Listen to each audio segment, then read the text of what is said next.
hindi na katulad ng dati ang buwan. Naging isang napakalaking pulang esfera ito, ang dugong liwanag nito ay bumalot sa buong mundo. Nabiyak ang langit, nabulunan ang hangin, nanginig ang mga lungsod sa matinding presyon, at nagsimulang kumulo ang mga karagatan na parang sinusunog ng galit. Sabay-sabay na napalingon sa silangan sina Krillin, Trunks, Goten at Piccolo. Doon nanggagaling ang liwanag na iyon mula sa bahay ni Gohan. Napahiyaw si Goten, umaagos ang luha sa kanyang mukha. Ang liwanag na iyon galing sa bahay namin sa kapatid kong si Gohan. Pakiusap, huwag kang mamatay. Pakiusap, sana ay ayos ka lang. Hinawakan ni Trunks ang kanyang braso, namumutla sa takot ang mukha, at nanginginig na sinabi. Kailangan nating puntahan iyon, Goten. Wala rito ang tatay ko at ang sayo, at hindi normal ang enerhiyang ito. Pinupunit nito ang mundo. Kailangan na nating lumaban na parang mga lalaki. Sa kabilang banda, kumuyom ng kamao si Krillin at sumigaw, "Buwisit. Ano bang sakunang ito? Hindi ko pa nakita ang planeta na ganito dati." Si Piccolo, kumitid ang mga mata sa di makapaniwala, bumulong, imposible. Ang enerhiyang ito. Kilalang-kilala ko ang pakiramdam na ito. Galing ito sa isang taong kilala ko. Samantala, sa kalawakan, nanginig ang mga kalapit na planeta. Maging ang ibang mga kaharian ay naramdaman ito. Umalis kayo sa daraanan. Paparating na ito sa atin. Kailangan nating tumakbo ng mas mabilis. Ano ang nangyari sa buwan? Bakit ito naging pula? Tulungan ninyo kami. Huwag kang lilingon. Tumakbo ka lang. Samantala, si Zardoc, nililibot niya ang Earth at nakarating na sa malalayong kabundukan. Kumikislap ang kanyang mga mata ng sinaunang ningas, halo ng kabaliwan at kadakilaan. Iniangat niya ang ulo patungo sa liwanag at dahan-dahang umiti, isang ngiting may dalang yabang at pangamba, saka nagsalita sa tinig na lalim ng kulog. Sa wakas, nagising na ang aking tagapagmana, ang bagong kahalili ng dugong sa iyan. Pagkatapos, humalakhak siya, isang malakas na tawang yumanig sa kalangitan, pinupunit ang mga ulap sa paligid niya. Mukhang sabi ka kong subukin ang kanyang kapangyarihan.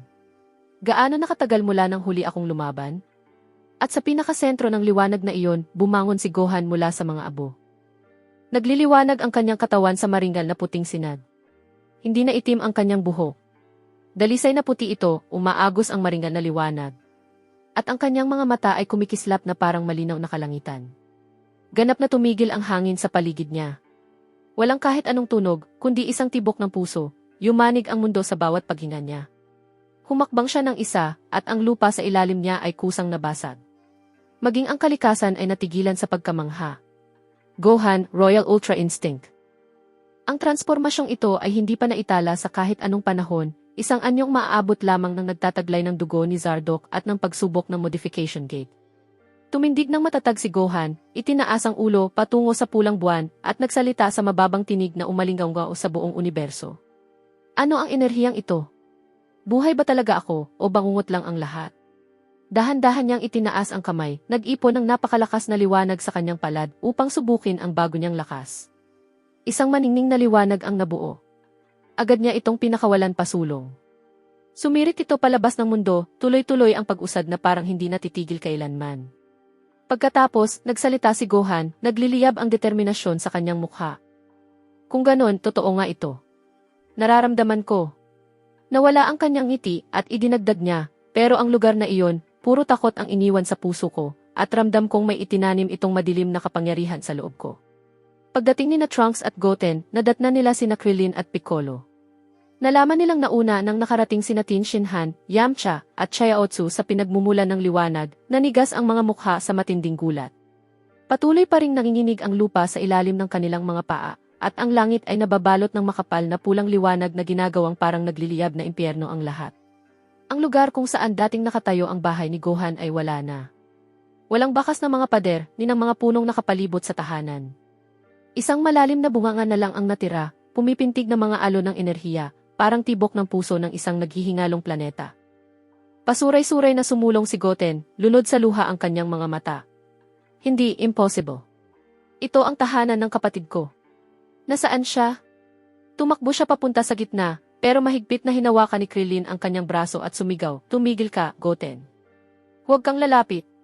Ang enerhiyang iyan, nakakatakot. Papatayin ka niyan bago ka pa makarating."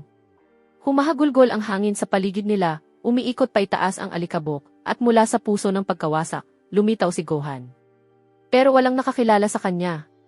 Dalisay na puti ang kanyang buhok, umaagos ang maringal na liwanag. Kumikinang ang kanyang katawan na parang purong enerhiya, at ang kanyang mga mata ay nagliliyab sa di pangkaraniwang liwanag. Nakatayo siya sa katahimikan, hindi gumagalaw. Sa ilalim niya, ang bitak-bitak na lupa ay umiikot sa isang buhawi ng alikabok at maliliit na bato. Nanginig si Yamcha at pabulong nasabi sa paos na tinig, siya ba talaga si Gohan? Si Trunks, di makapaniwala, bumulong, hindi. Iba ito. Mas malakas pa ito kaysa sa kapangyarihan ng tatay ko. Napaatras si Chayaotsu, pabulong na nagsalita sa takot. Hindi ako makahinga. Parang mismong hangin ang tumataka sa lugar na ito. Sa sandaling iyon, itinaas ni Gohan ang kanyang ulo, patungo sa pulang buwan, kumikislap ang kanyang mga mata na parang unos na nagbabadya ng sakuna. Totoo ba ito? Kapatid ko ba iyon at mga kaibigan ko, bakit wala akong masabi, bakit ganyan sila kung tumingin sa akin? Sa malalayong kabundukan, naglaho si Zardinok sa isang iglap, nag-iwan ng marahas na shockwave na bumiyak sa lupa. Sa isang kisap mata, lumitaw siya sa likod ni Gohan nang walang kahit anong tunog, ni ang hangin ay hindi nakasabay sa galaw niya.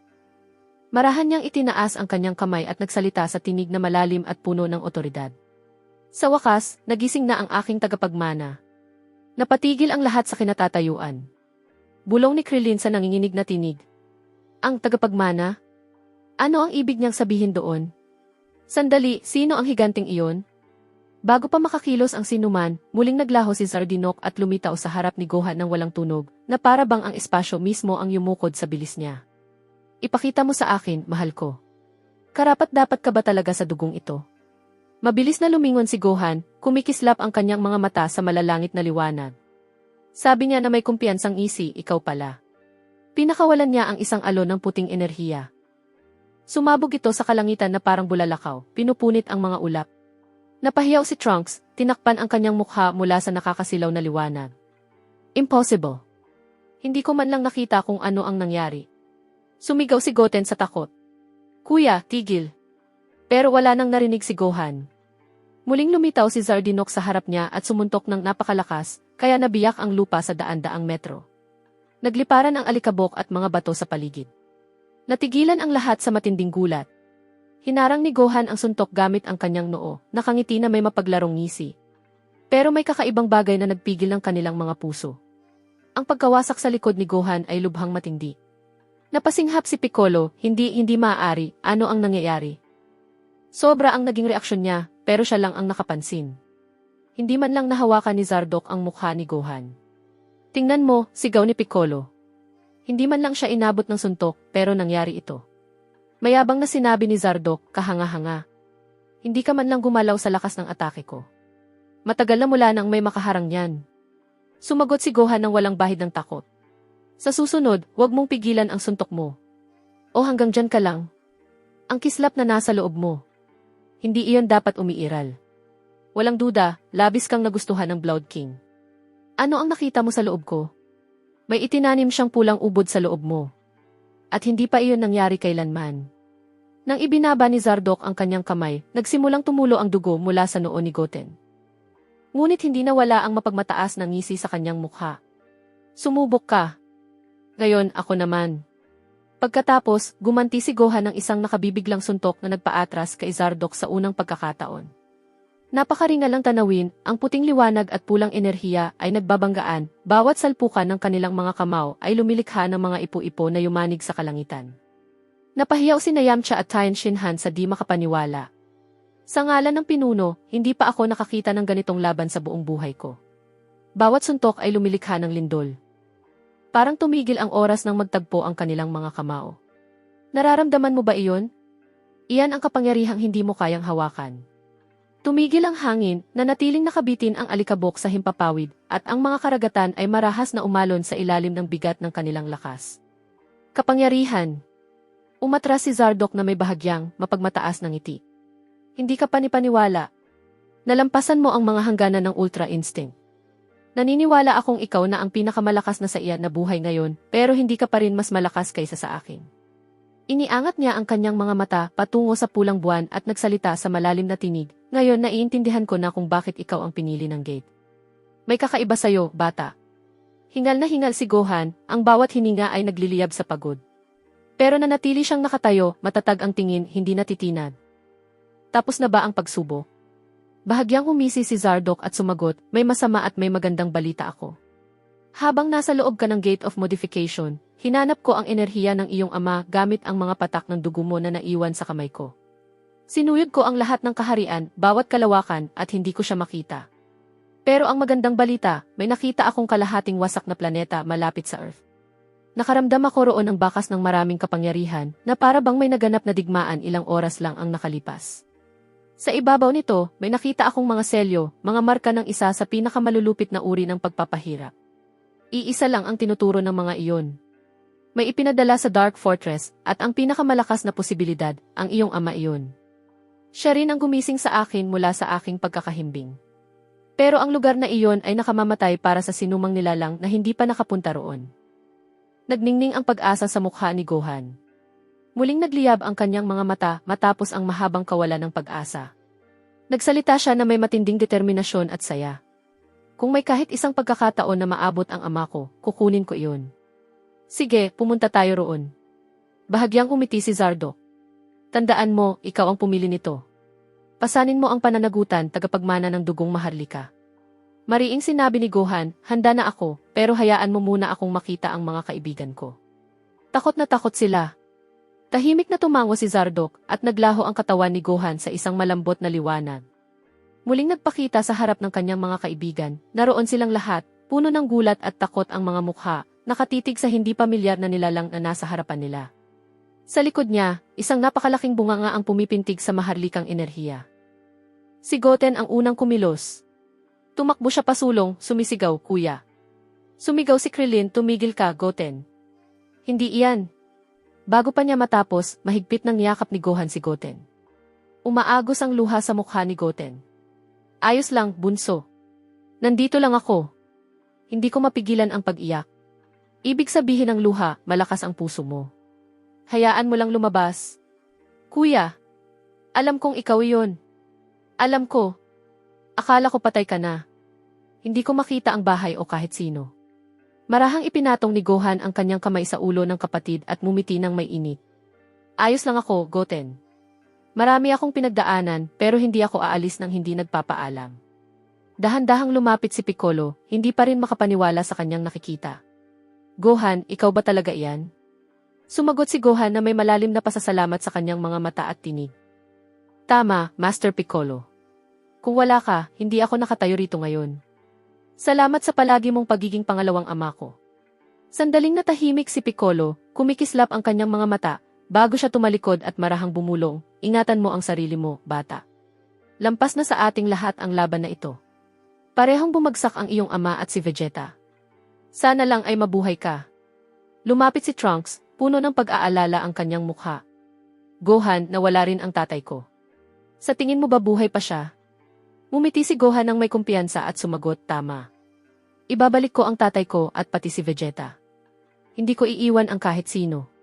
Napabuntong hininga si Krillin, kalahating ginhawa at kalahating pagkamangha. Hindi ko alam kung ano ka na ngayon, Gohan, pero ang itsura mo pa lang ay nagdulot na ng matinding takot sa buong mundo. Humarap si Gohan sa kanila, kumikislap ang kanyang mga mata sa maharlikang bughaw na liwanag, at nagsalita sa malakas at matatag na tinig, aalis na ako. Hahanapin ko sila, ibabalik ko sila, at tatapusin ko ang sumpang ito minsan at magpakailanman. Huwag kayong mag-alala sa akin. Pagkatapos, tumingin siya pababa, kung saan naghihintay si Zardok, mataas sa ibabaw ng lupa. Itinaas ni Zardok ang kanyang mga kamay, at nabuo ang mga madidilim na simbolo sa hangin, umiikot na parang misteryosong buhawi. Umalingaw ng malakas ang kanyang tinig. Maghanda ka. Ang paglalakbay patungo sa Dark Fortress ay hindi para sa mahihina. Nanginig ang lupa at ang hangin ay naging makapal na itim na ulap na lumalamon sa lahat. Sumigaw si Goten, kuya, huwag kang umalis. Pero lumingon si Gohan na may kalmadong ngiti at sinabi, babalik ako. Ipinapangako ko. At sa isang iglap, nilamon ng itim na usok ang kanyang katawan.